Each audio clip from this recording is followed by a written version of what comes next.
Et si les gestes les plus puissants étaient ceux qu'on ne remarque pas? Tu veux aller plus loin que les je t'aime mécaniques, les rendez-vous prévisibles. Tu cherches le vrai, l'intime, le profond. Alors oublie les clichés. Aujourd'hui, je te parle des chemins cachés pour toucher son cœur sans avoir à crier ton amour. Il y a ces silences, ceux qui ne sont pas vides, mais pleins. Pleins d'un regard qui dure un peu plus longtemps que prévu. Plein d'un geste presque invisible, mais chargé de sens. Tu n'as pas besoin de parler tout le temps pour qu'ils se sentent proches de toi. Parfois, ta simple présence suffit. Un silence partagé, sans gêne, peut être plus intime qu'une longue conversation. Observe ce qu'il ne dit pas. Quand il rentre, fatigué, et qu'il pousse juste un soupir discret.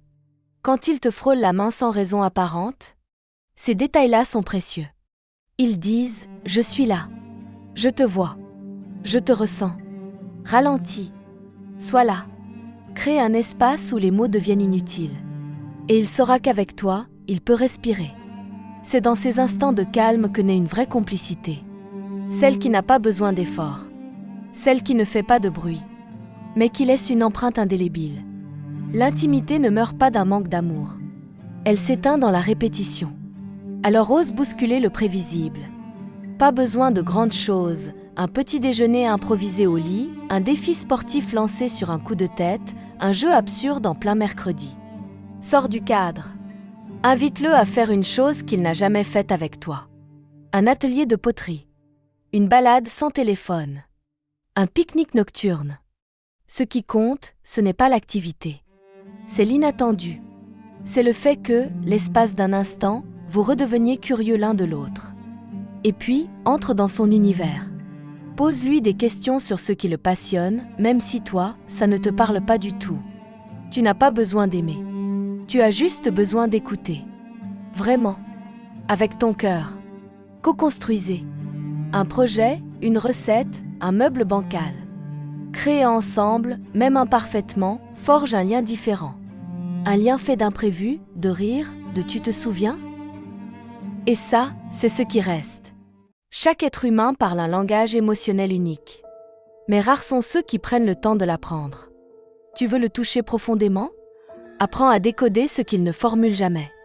Observe quand il est heureux, sans raison apparente.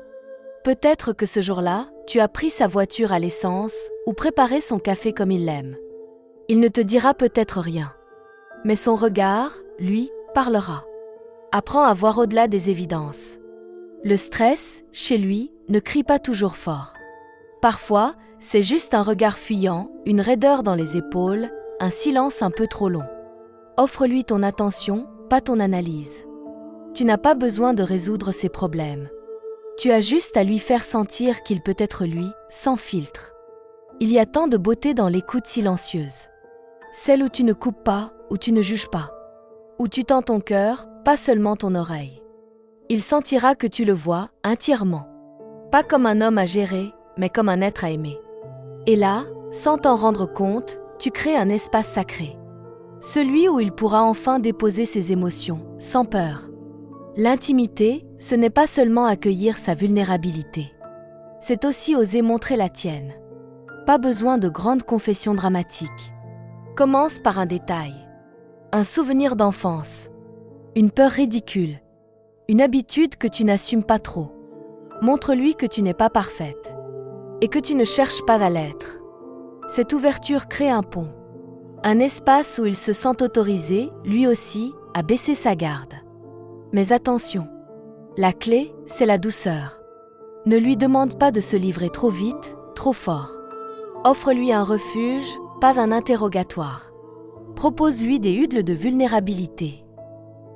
Des petits moments de vérité partagée. Où, sans pression, vous dites ce que vous ressentez vraiment. Même si ce n'est pas grave. Même si ce n'est pas important. Parce que l'intimité se construit dans les détails. Dans les confidences légères. Dans les instants vrais. Et quand il verra que tu peux être à la fois forte et fragile. Qu'il peut être à la fois homme et humain. Alors vous passerez à un autre niveau. Un niveau où l'amour ne se cache plus derrière les rôles. L'intimité, c'est aussi projeter. Voir plus loin que le quotidien. Parle-lui de demain. Pas de manière abstraite. mais avec des images précises, un voyage, une maison, un rituel que vous aimeriez créer.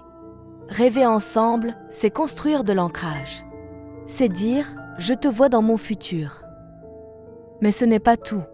Encourage aussi ses rêves à lui.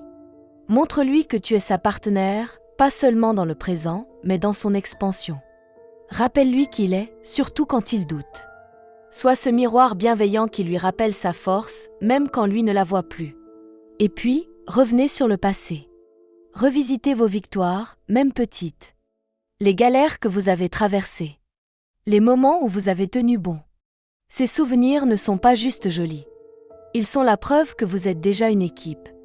Et quand vous regardez en arrière, puis en avant, vous réalisez que l'amour, le vrai, c'est ce voyage à deux. Plein de courbes, de détours. Mais toujours main dans la main. L'intimité n'est pas un état. C'est une danse. Subtile, imprévisible, profonde. Et cette danse commence toujours par un pas. Un geste. Un silence. Un regard. Soit cette première étincelle. Pas pour changer l'autre, mais pour révéler ce lien déjà là, qui n'attend qu'un peu de lumière pour briller. Abonne-toi si tu veux d'autres clés pour aimer autrement.